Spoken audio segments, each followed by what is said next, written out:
నువ్వే విజిలే నువ్వే చేలు పెట్టే రెండేళ్ళు నానెట్టేసుకున్నాడు. నువ్వే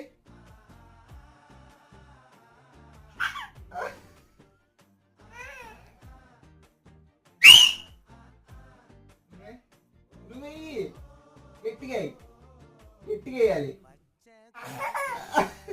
కాదు. బాగా సౌండ్ రావాలి. లాంగ్ సౌండ్ ఎలా వచ్చింది అట్ట సౌండ్ చెప్పి